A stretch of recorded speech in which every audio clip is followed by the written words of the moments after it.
Bienvenue sur Paris Podcast. Pourquoi est-ce que certaines personnes comprennent le français rapidement alors que d'autres ont encore des difficultés après des années d'apprentissage? C'est une question que je me pose très souvent. J'ai l'impression que certains apprenants progressent à une vitesse incroyable et d'autres restent bloqués au même niveau pendant des années. Qu'est-ce qui fait cette différence? Est-ce que c'est une question de talent? Est-ce que c'est une question de méthode? Est-ce que c'est une question d'environnement? Est-ce qu'il y a un secret que je ne connais pas? C'est une très bonne question. Et la réponse est souvent plus simple qu'on ne le pense. Ce n'est pas une question de talent, ni de mémoire, ni même d'intelligence. J'ai vu des gens très intelligents échouer dans l'apprentissage d'une langue et des gens moins doués se réussir admirablement. C'est pas une question de capacité intellectuelle. C'est avant tout une question d'habitude. Ceux qui progressent vraiment écoutent du français tous les jours, ou presque tous les jours. Pas une fois par semaine, pas seulement pendant les cours, mais vraiment tous les jours, même pour quelques minutes. C'est la régularité qui fait toute la différence. La constance est plus importante que l'intensité. Alors, le secret, c'est vraiment la régularité? Je croyais que c'était une question de méthode ou de bon professeur. J'ai toujours pensé que si je trouvais la méthode miracle, je progresserais rapidement. Mais apparemment, ce n'est pas si simple. La méthode et le professeur sont importants, bien sûr, je dis pas le contraire. Avoir un bon professeur ou une bonne méthode peut vraiment aider. Mais sans régularité, même la meilleure méthode ne donne pas de bons résultats. Imagine que tu veux apprendre à jouer d'un instrument de musique, comme le piano ou la guitare. Si tu joues 1 heure par semaine, tu vas progresser, mais très lentement. Par contre, si tu joues 10 minutes chaque jour, tu vas voir une vraie différence en quelques semaines. C'est exactement pareil pour l'écoute du français. Le cerveau a besoin de contacts réguliers avec la langue pour s'habituer au son, au rythme et aux structures grammaticales. Je comprends. Mais 10 minutes par jour, c'est vraiment suffisant? J'ai toujours pensé qu'il fallait beaucoup plus de temps pour progresser. Parfois, je me dis que si je n'écoute pas au moins 1 heure, ça ne sert à rien. C'est une idée que j'ai du mal à changer. Pour commencer, oui, 10 minutes par jour sont suffisantes. L'important, c'est pas la durée, c'est la régularité. Si tu écoutes 10 minutes tous les jours, cela fait 70 minutes par semaine. C'est déjà plus d'1 heure d'écoute active. Et si tu ajoutes une écoute passive, comme écouter en faisant la vaisselle, en marchant ou en conduisant, tu peux facilement arriver à 20 ou 30 minutes par jour. Ce qui compte vraiment, c'est de ne jamais sauter un jour. La continuité est plus importante que la quantité. Et toi, quand tu apprends une langue étrangère, qu'est-ce que tu écoutes exactement? Est-ce que tu as des préférences? Quels sont tes conseils pour choisir des bons contenus? Quand j'apprends une langue, j'aime écouter des podcasts, des vidéos sur Internet, des chansons et parfois même des émissions de radio en direct. Mais je fais toujours très attention au contenu. Je choisis des sujets qui m'intéressent vraiment. Par exemple, si j'aime la cuisine, je vais écouter des podcasts sur la cuisine. Si j'aime le sport, je vais écouter des émissions sur le sport. Si j'aime la technologie, je vais chercher des podcasts sur la technologie. Parce que si le sujet ne m'intéresse pas, je vais vite m'ennuyer et arrêter d'écouter. Le plaisir est essentiel pour apprendre sur le long terme. C'est vrai. Quand le sujet est intéressant, on oublie complètement qu'on est en train d'apprendre. On écoute pour le plaisir. Et le progrès vient naturellement, presque sans effort. C'est comme si on apprenait sans faire exprès. Exactement. Et c'est pour cela que dans ce podcast, Paris Podcast, nous parlons de la vie quotidienne. Nous parlons de choses simples, de situations que tout le monde connaît et vit chaque jour. Nous utilisons un français naturel, mais en même temps accessible pour les apprenants de niveau A2 et BAN. Le but est que tu puisses comprendre facilement, tout en découvrant du vocabulaire utile et des expressions authentiques que tu pourras réutiliser dans ta vie de tous les jours. J'aime beaucoup cette approche. Parce que parfois, les podcasts pour apprendre le français sont trop difficiles. Les gens parlent trop vite. Ils utilisent des mots trop compliqués. Et on se sent complètement perdu. C'est très décourageant et ça donne envie d'abandonner. Je suis tout à fait d'accord avec toi. Beaucoup d'apprenants abandonnent parce qu'ils ne comprennent pas assez. Et c'est vraiment dommage, parce que pour progresser, il faut écouter des choses que tu peux comprendre à environ 4-20%, pas à 100%, parce que ce serait trop facile et tu n'apprendrais rien de nouveau. Pas à 50% non plus, parce que ce serait trop difficile et tu te découragerais rapidement. Le niveau idéal se situe autour de 80% de compréhension. 80% seulement? Je pensais qu'il fallait comprendre absolument tout pour progresser. C'est une idée que j'avais depuis longtemps et qui me bloquait peu, être. Non, pas du tout. Si tu comprends tout, le contenu est trop facile pour ton niveau. Tu n'apprends rien de nouveau. Ton cerveau ne fait pas d'efforts. Par contre, si tu comprends la plupart des choses et que tu devines le reste grâce au contexte, c'est parfait. C'est à ce moment-là que tu progresses vraiment. Le cerveau travaille, il fait des liens, il déduit le sens des mots inconnus à partir du contexte, il apprend de nouveaux mots et de nouvelles structures sans que tu t'en rendes compte. Donc, ce n'est pas grave si je ne comprends pas tous les mots dans une conversation? Je peux continuer à écouter même si je ne comprends pas tout? Pas grave du tout. Et, euh, et c'est même tout à fait normal. Je vais te dire un secret, même les francophones ne connaissent pas tous les mots de leur langue. Personne ne connaît tous les mots. L'important, c'est de comprendre le sens général de la phrase ou de la conversation. Et puis, en écoutant régulièrement, les mots que tu comprends pas aujourd'hui, tu vas finir par les comprendre plus tard, parce que tu les entendras à nouveau dans un autre contexte, avec d'autres indices. C'est très rassurant ce que tu dis. Parce que parfois, je me sens vraiment frustré quand je ne comprends pas tout. J'ai l'impression d'avoir échoué ou de ne pas être assez bon. Cette frustration me bloque parfois. La frustration est normale. Elle fait partie du processus d'apprentissage. Tout le monde passe par là. Les meilleurs apprenants ont connu la frustration. Mais il ne faut pas laisser cette frustration te bloquer ou te décourager. L'apprentissage d'une langue, c'est comme un long voyage. Il y a des jours où tu avances beaucoup et d'autres où tu as l'impression de stagner. Mais tant que tu écoutes tous les jours, même un peu, tu progresses. C'est un travail de longue haleine. Il faut être patient avec toi-même. Alors, quels sont tes conseils pratiques pour créer une routine d'écoute quotidienne? Par où commencer? Qu'est-ce qui fonctionne le mieux? D'abord, trouve un moment dans ta journée qui est toujours le même. Par exemple, le matin quand tu te prépares ou pendant ton trajet pour aller au travail. Certaines personnes écoutent en faisant leur café. D'autres écoutent dans le métro ou dans le bus. D'autres encore écoutent le soir avant de dormir pour se détendre. Le plus important est de choisir un moment que tu peux garder tous les jours, sans exception, même les week-ends. Moi, j'écoute souvent en faisant mon café le matin. C'est un petit moment calme pour moi, avant que la journée ne commence vraiment. C'est le seul moment où je suis tranquille et où personne ne me dérange. C'est parfait.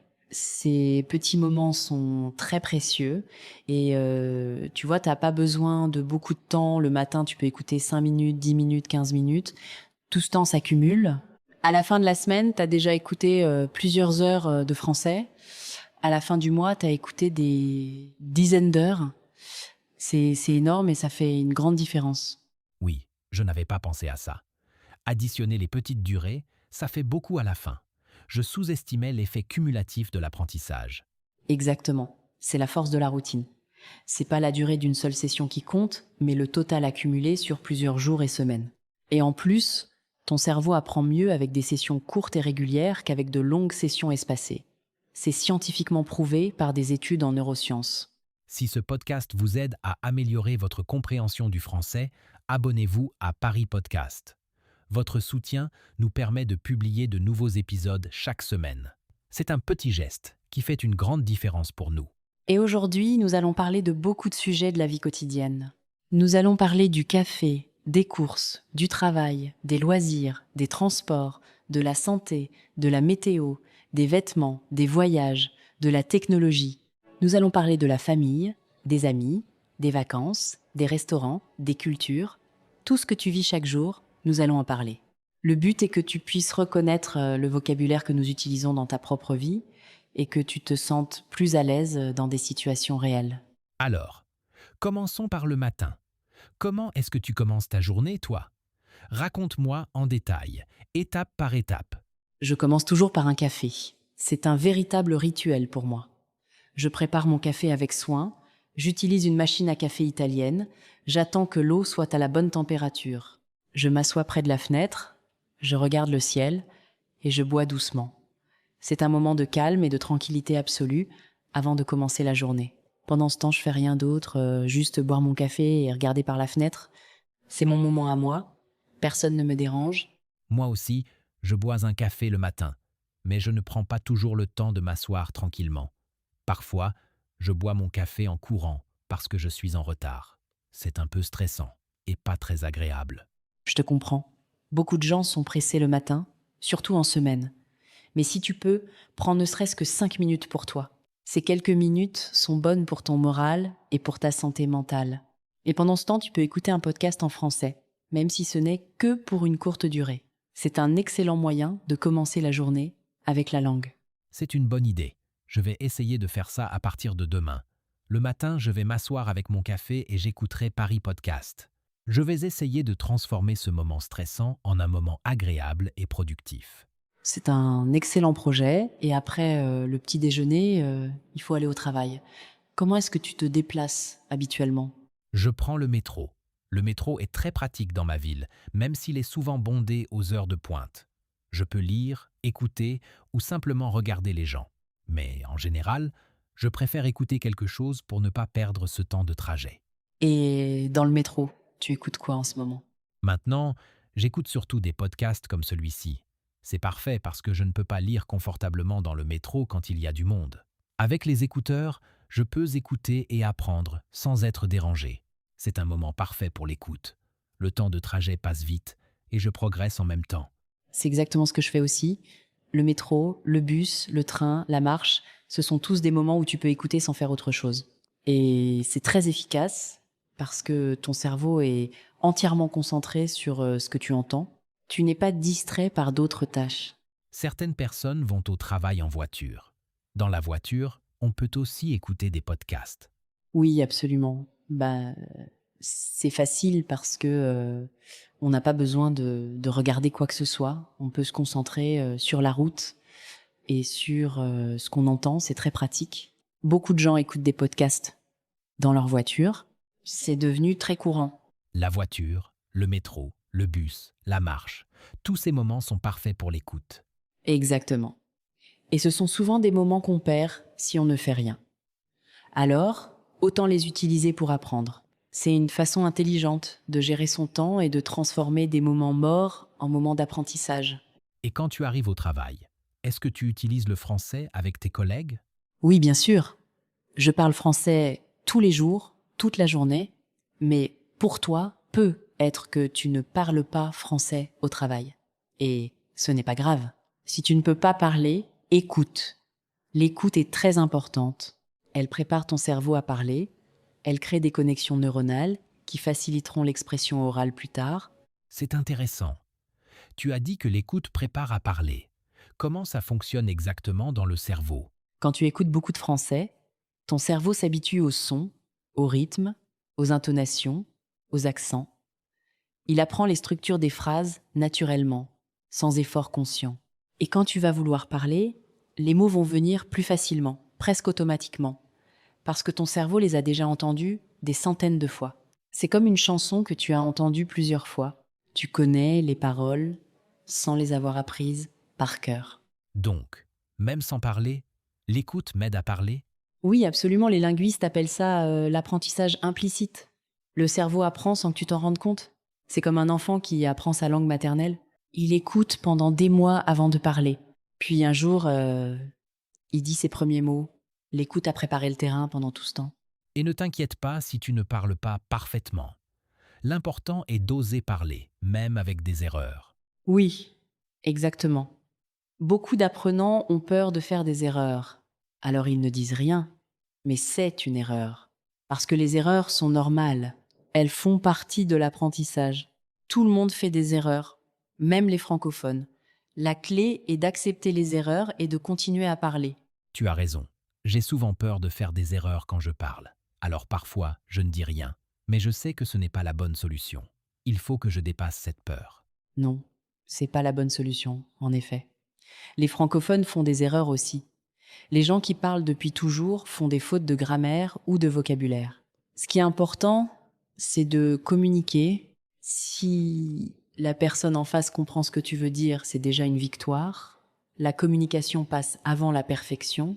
Oui, La communication est plus importante que la perfection. Il faut que je me rappelle ça chaque fois que je parle. Et maintenant, parlons d'une autre situation du quotidien, les courses au supermarché. Est-ce que tu fais les courses régulièrement? Oui, je fais les courses une fois par semaine, le samedi matin généralement. J'aime bien ce moment. Surtout quand le supermarché n'est pas trop bondé. Je peux prendre mon temps, regarder les produits, comparer les prix. C'est presque un moment de détente pour moi. Moi, je préfère faire les courses en semaine, le soir. Il y a moins de monde à ce moment-là. Et puis, je peux prendre mon temps pour choisir mes produits sans être pressée. Mais faire les courses, c'est une excellente occasion pour pratiquer le français sans s'en rendre compte. Tu peux lire les étiquettes des produits, tu peux écouter les conversations autour de toi. C'est vrai. Quand je suis au supermarché, j'essaie de lire les étiquettes. Je regarde les noms des produits. Parfois, je découvre des mots nouveaux, comme le nom d'un légume que je ne connais pas. C'est une façon simple et agréable d'apprendre. Et c'est très utile. Par exemple, tu vois un produit et tu lis lait, farine, œufs, beurre, fromage, yaourt, pain, viande, poisson, légumes, fruits. Ces mots simples, tu les retiens facilement parce que tu les vois en contexte, avec l'image du produit. L'apprentissage par le contexte est très efficace. Tu n'as pas besoin de les répéter 100 fois. Tu les vois, tu les lis et ton cerveau les enregistre. Et les expressions. Au supermarché, est-ce qu'il y a des expressions spécifiques qu'on utilise souvent? Oui, il y a plusieurs phrases qu'on entend souvent. Par exemple, où sont les fruits et légumes? Où est le rayon des produits laitiers? Combien coûte ce fromage? Je vais prendre 2 baguettes, s'il vous plaît. Je vais prendre une bouteille d'eau. Pouvez-vous me donner du pain? Ce sont des phrases simples que tu peux utiliser facilement. Et je vais prendre, c'est une expression très courante. Oui, très courante. Quand tu veux acheter quelque chose, tu dis je vais prendre et le nom du produit. Par exemple, je vais prendre une baguette, je vais prendre du fromage, je vais prendre des pommes, je vais prendre 1 kilo de tomates, c'est naturel, simple et très utilisé. Les Français utilisent cette expression tout le temps. Je vais utiliser cette expression au supermarché. Et pour demander le prix, comment on dit correctement? Tu dis combien ça coûte ou c'est combien ou vous pouvez me dire le prix. Les 2 premières sont plus courantes et très utilisées. Tu peux aussi demander vous avez du lait ou vous avez des pommes? Ou est-ce que vous avez du pain? Ou est-ce que vous vendez des œufs? Ce sont des questions basiques mais très utiles dans la vie de tous les jours. Vous avez est une bonne formule. Et est-ce qu'on dit tu ou vous avec le vendeur? Avec un vendeur que tu ne connais pas, on utilise généralement vous, c'est plus poli et plus professionnel. Par exemple, vous avez du fromage? Ou est-ce que vous pouvez m'aider? Ou pourriez-vous me donner du pain? C'est la forme de politesse standard dans les commerces. Et après les courses, je rentre chez moi et je prépare à manger. La cuisine, c'est un bon moment pour écouter un podcast. Oui, tout à fait. En cuisinant, tes mains sont occupées mais ton cerveau est libre. C'est un moment parfait pour l'écoute. Et en plus, en cuisinant, tu peux réviser le vocabulaire de la nourriture. Tu peux nommer les aliments que tu utilises, la carotte, l'oignon, la tomate, le poivron, les pâtes, le riz, la viande, le poisson, les épices. C'est une façon très concrète et multisensorielle d'apprendre. C'est une bonne idée. Quand je coupe des légumes, je peux répéter les mots à voix haute. Petit à petit, le vocabulaire s'installe dans ma mémoire. Et en plus, ça me fait pratiquer la prononciation. Exactement. La prononciation est importante. En répétant à voix haute, tu entraînes ta bouche et tes oreilles. C'est un entraînement complet. Et c'est très agréable. Parce que t'as pas l'impression de travailler, tu cuisines juste. L'apprentissage devient naturel. Et tu vois, c'est exactement comme ça qu'on apprend. Pas seulement en ouvrant un livre ou en faisant des exercices, mais en vivant sa vie et en utilisant le français dans des situations réelles. C'est beaucoup plus naturel et beaucoup plus efficace. Tu as tout à fait raison. L'apprentissage en contexte est le plus puissant. Les mots que tu apprends dans une situation réelle, tu les retiens beaucoup plus longtemps que les mots que tu apprends dans un livre. Parce que ton cerveau crée un lien entre le mot, la situation, l'odeur, l'image, l'émotion. Cela me rappelle que je veux parler de mes loisirs. Le week-end, j'aime faire différentes activités. Est-ce que tu peux me donner des exemples de vocabulaire pour parler des loisirs? Bien sûr.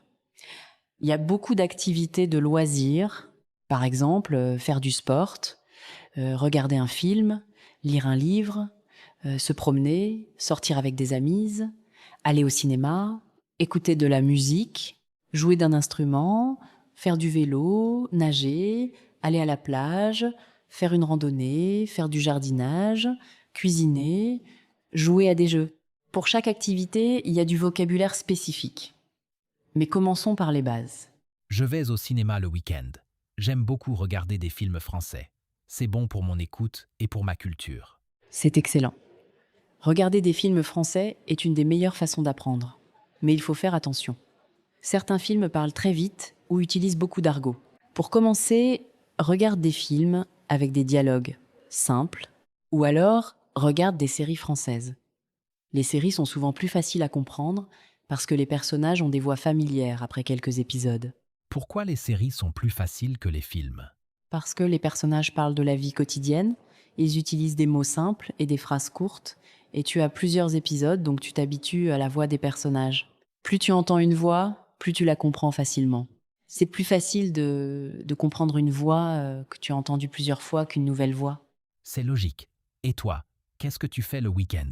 J'aime beaucoup me promener dans Paris, je vais au parc, je marche le long de la Seine, je regarde les bateaux, les ponts, les monuments, j'observe les gens, j'écoute les conversations des passants. C'est une façon d'apprendre aussi. Je remarque les expressions que les gens utilisent naturellement dans la rue. Le français vivant, pas celui des livres. Et quand tu entends une nouvelle expression dans la rue, comment tu fais pour la retenir? Je la répète plusieurs fois dans ma tête. J'essaye de l'utiliser dans une phrase. Et parfois, je l'écris dans un petit carnet que j'ai toujours avec moi. L'écriture aide à mémoriser.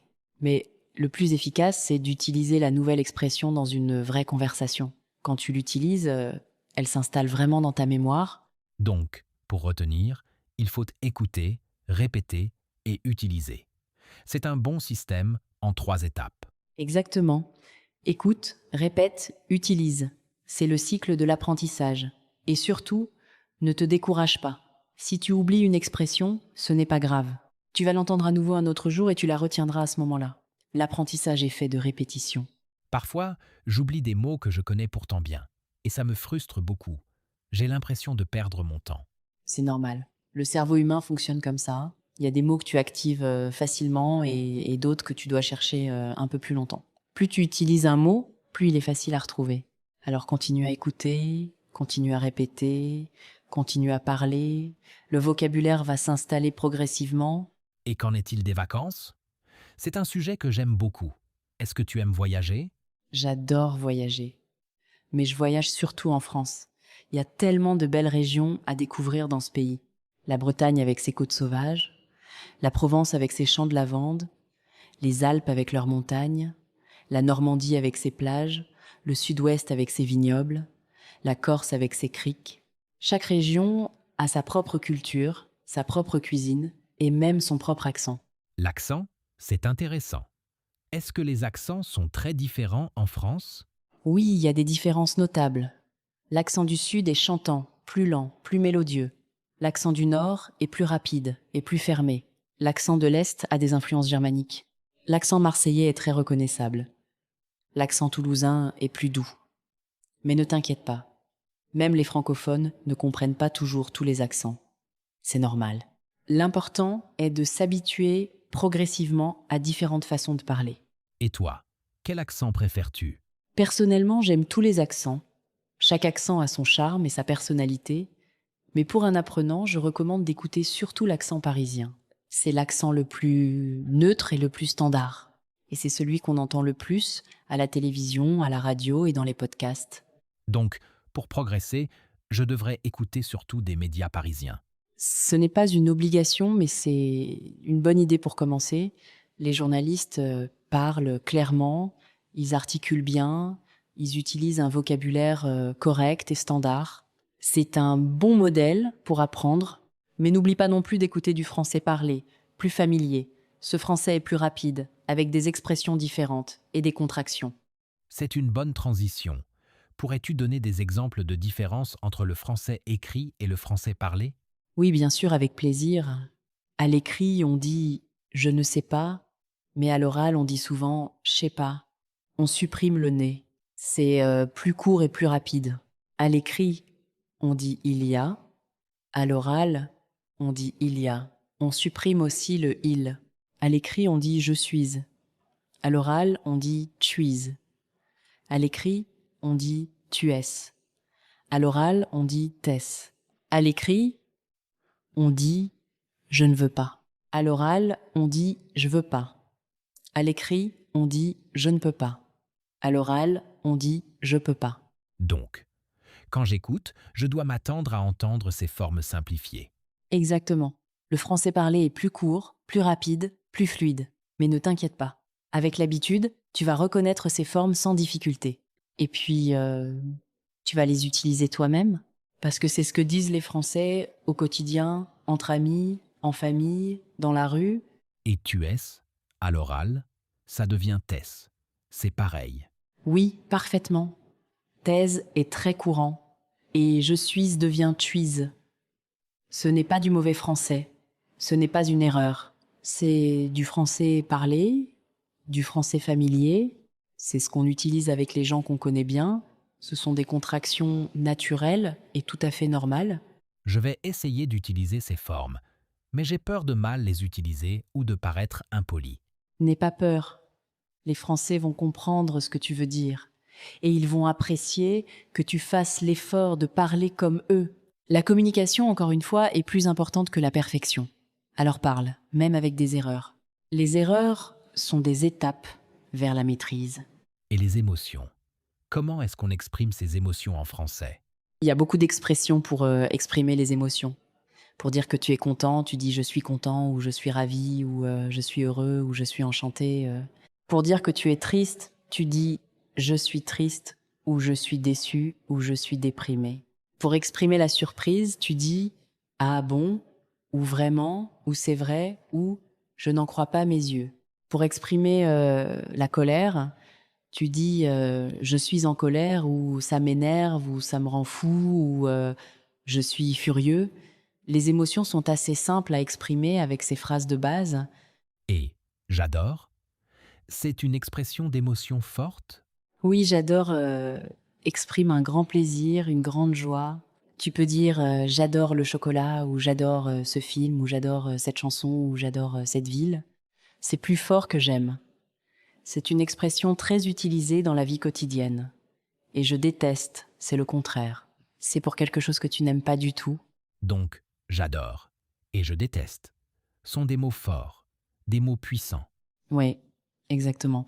Et il y a aussi j'aime beaucoup qui est entre les deux. J'aime beaucoup le café veut dire que tu aimes le café, mais pas d'une façon extrême. C'est une expression plus mesurée. L'utilisation de ces mots dépend de l'intensité de ton sentiment. C'est une échelle.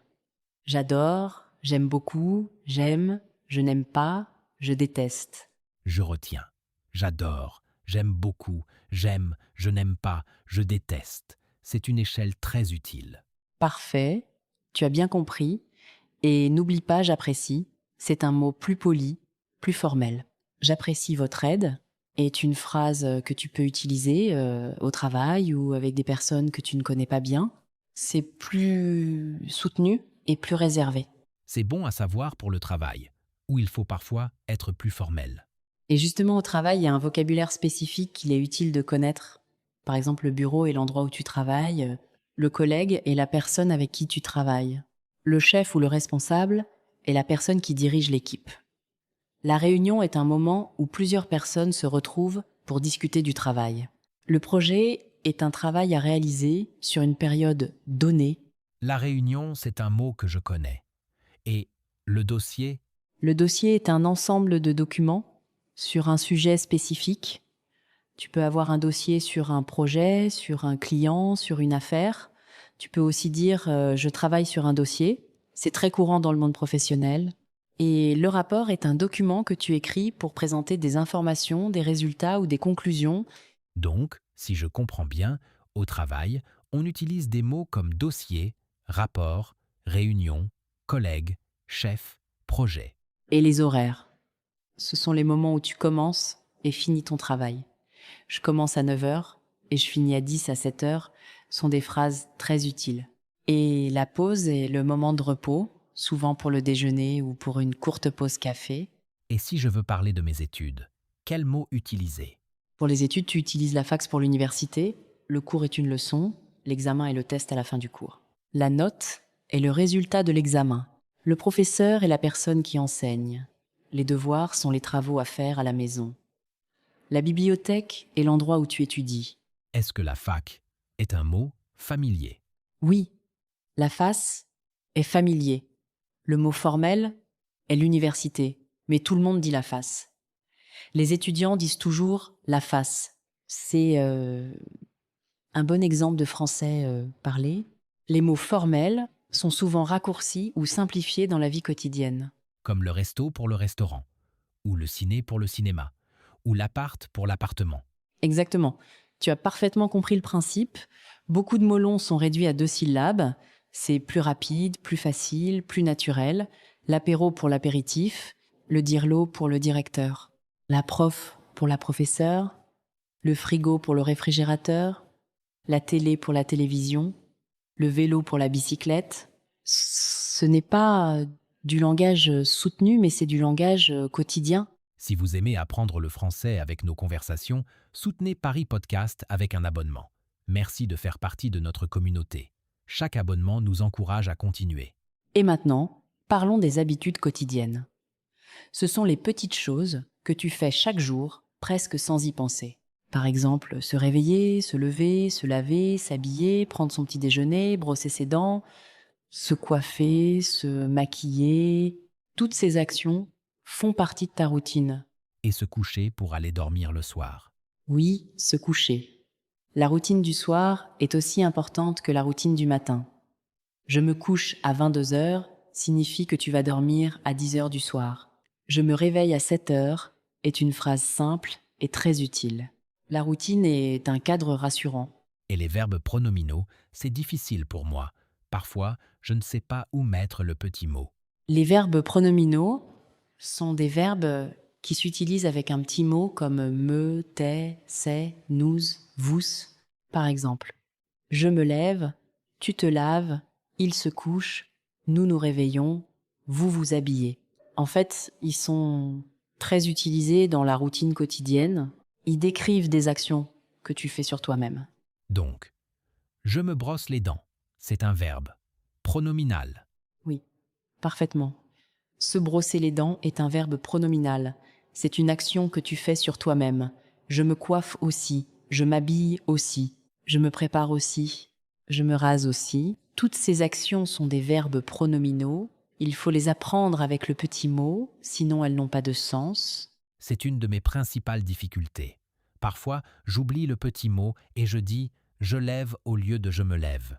C'est très fréquent chez les apprenants. Oublier le pronom est une erreur classique. Mais avec la pratique, ça devient automatique.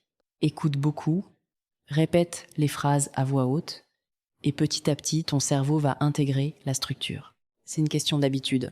Encore une fois, Je remarque que tout est une question d'habitude. Écoutez chaque jour, répétez chaque jour, utilisez chaque jour. oui, c'est exactement ça. L'apprentissage d'une langue n'est pas un sprint, c'est pas une course rapide, c'est un marathon. Il faut de la patience, de la persévérance et de la régularité. Les petits efforts quotidiens font une énorme différence à long terme. Et les amis?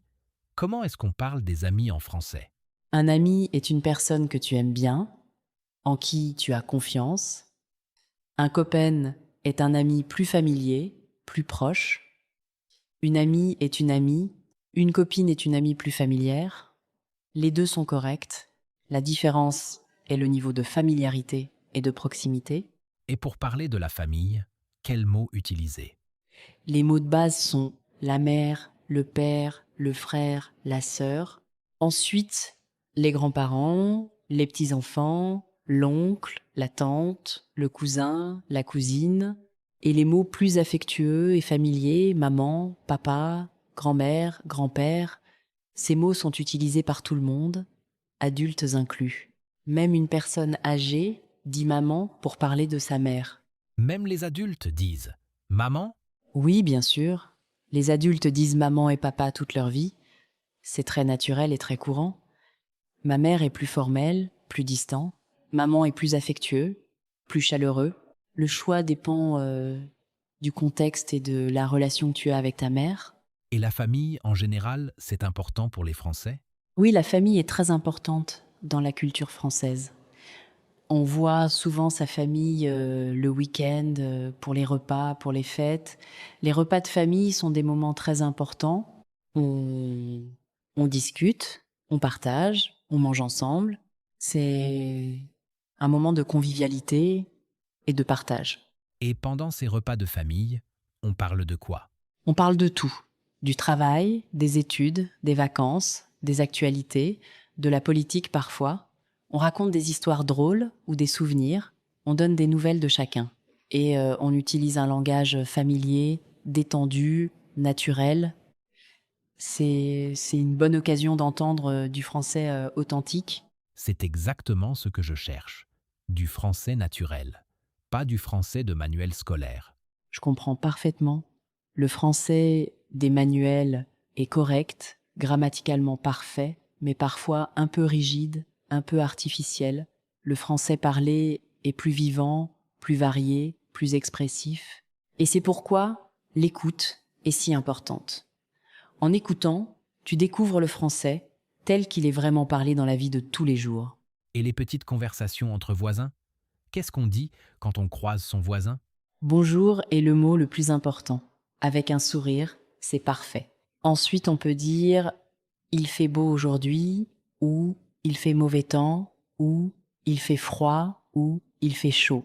La météo est un sujet très courant pour les petites conversations. Ensuite, on peut parler du quartier, des travaux, des nouvelles, ou simplement demander comment ça va. Et on dit « comment allez-vous » ou « ça va ». Les deux sont possibles. Comment allez-vous est plus poli et plus formel. Ça va est plus familier et plus courant entre voisins. Avec un voisin que tu connais un peu, ça va est parfait. Et la réponse typique est ça va et vous ou ça va et toi. C'est simple, rapide et efficace. Et après le « ça va », est-ce qu'on continue la conversation ou on s'arrête là? Ça dépend de la situation. Si la personne sourit et s'arrête, c'est fini. Si elle continue à parler, alors la conversation continue. Il faut être attentif aux signes et au langage corporel, mais ne t'inquiète pas. Les conversations de voisins sont rarement très longues. C'est juste un échange rapide. Et les projets? On parle de ces projets en français? Oui, c'est très courant. Par exemple, je vais déménager, ou je cherche un nouveau travail, ou je vais partir en vacances, ou je vais acheter une voiture, ou je vais me marier, ou je vais avoir un enfant. Je vais est très utile pour exprimer un projet futur. C'est une structure simple et très utilisée à l'oral. Je vais avec l'infinitif. C'est le futur proche. Exactement. Le futur proche est très courant à l'oral. Il est beaucoup plus facile que le futur simple, qui est plus complexe, et il est très naturel. Je vais faire, je vais manger, je vais voir, je vais venir, je vais partir, je vais arriver. C'est une structure que tu dois absolument maîtriser. Donc, je peux dire « je vais écouter le podcast tous les jours ». Parfait. C'est une excellente phrase. Je vais écouter le podcast tous les jours est une promesse que tu te fais à toi-même. Et c'est une promesse très importante pour progresser en français. C'est un engagement positif envers toi-même. Parlons maintenant de la nourriture française. Qu'est-ce que tu aimes manger? J'adore la cuisine française. Il y a tellement de plats délicieux. Par exemple, la soupe à l'oignon, le bœuf bourguignon, la ratatouille, les crêpes, les croissants, le fromage, les escargots, le foie gras. Chaque région a ses spécialités. Et manger est un vrai moment de plaisir en France. Les repas sont longs et conviviaux. Et quand on va au restaurant, comment on commande? On dit « je vais prendre » ou « je prends » est le nom du plat. Par exemple, je vais prendre le steak frites ou je vais prendre la salade, ou je prends le plat du jour. On peut aussi dire « Qu'est-ce que vous recommandez ?» pour demander des conseils. C'est poli et très utile. Et pour demander l'addition, On dit « l'addition, s'il vous plaît » ou « je peux avoir l'addition ». C'est simple et poli. Le serveur apporte l'addition et on paie. Dans certains restaurants, on paie à la caisse directement. et il y a le pourboire, Le pourboire n'est pas obligatoire en France. Le service est inclus dans le prix. Mais si le service était très bon, on peut laisser un petit pourboire de 1 à 5 euros. C'est un geste de satisfaction. et si je veux demander mon chemin dans la rue, Tu dis excusez-moi, je cherche la rue, ou où est la gare, ou comment je vais au musée, ou pour aller à la poste, s'il vous plaît. Les gens sont généralement gentils et vont t'aider. Tu peux aussi utiliser pour aller à, par exemple, pour aller à la gare, s'il vous plaît.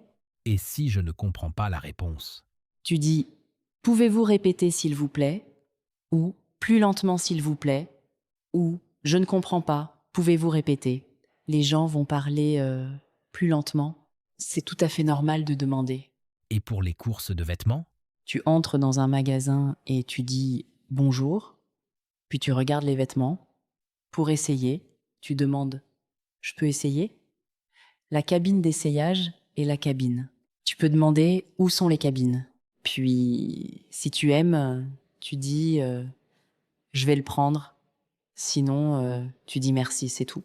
et pour parler de la santé, Pour la santé, tu utilises des mots comme j'ai mal à la tête, j'ai de la fièvre, je suis fatigué, j'ai mal au ventre, j'ai mal à la gorge.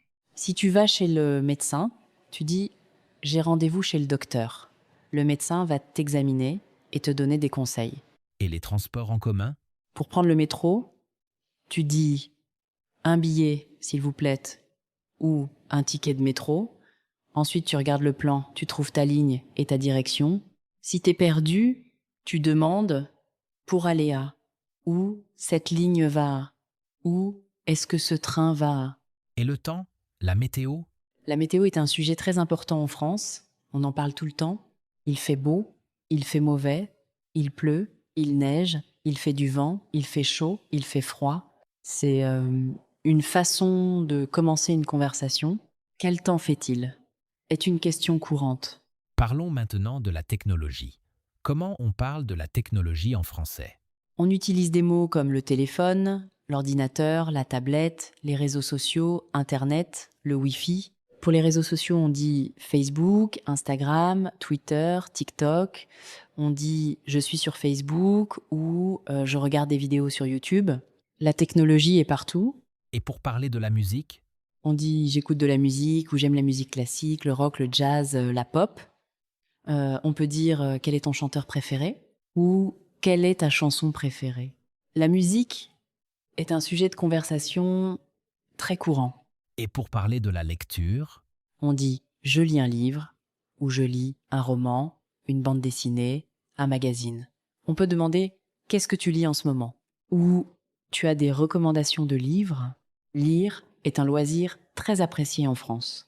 et pour parler des fêtes et des célébrations, En France, on célèbre Noël, le Nouvel An, Pâques, la fête du travail, le 14 juillet. On dit bonne année, joyeux Noël, joyeuse Pâques. On offre des cadeaux, on fait des repas spéciaux. C'est des moments de joie et de partage. et pour parler des différences culturelles, Chaque pays a ses propres coutumes. En France, on fait la bise pour se saluer. On mange du pain à chaque repas. On prend le temps de manger. Les repas sont longs. C'est une partie de la culture française.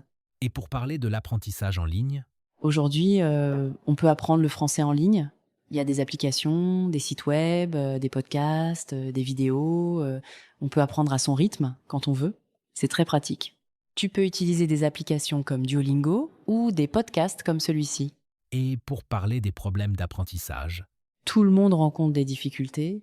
Parfois, on a l'impression de ne pas progresser. C'est normal, il faut continuer. Parler à d'autres apprenants peut aider. Partager ses difficultés est important. On n'est pas seul. et pour parler de la motivation, La motivation est essentielle. Pour rester motivé, il faut se fixer des petits objectifs. Par exemple, apprendre 10 mots par jour, ou écouter un podcast par jour, ou regarder un film en français par semaine. Les petits objectifs sont plus faciles à atteindre. Et vous? Combien de minutes écoutez-vous du français chaque jour? Écrivez votre réponse en français dans les commentaires. Nous lisons tous vos messages. Votre participation est très importante pour nous. N'hésitez pas à partager votre expérience avec nous. Combien de temps écoutez-vous chaque jour? Quels sont vos podcasts ou vos émissions préférées? Quelles sont vos difficultés? Vos remarques sont très importantes. Nous aimons savoir ce que vous pensez. Et si vous avez des questions sur le français, écrivez-les aussi. On pourra peut-être répondre à vos questions dans un prochain épisode. C'est une excellente idée. Nous allons lire vos commentaires et nous ferons un épisode spécial pour répondre à vos questions. Notre communauté est très importante pour nous. Votre participation nous aide à créer de meilleurs contenus plus adaptés à vos besoins.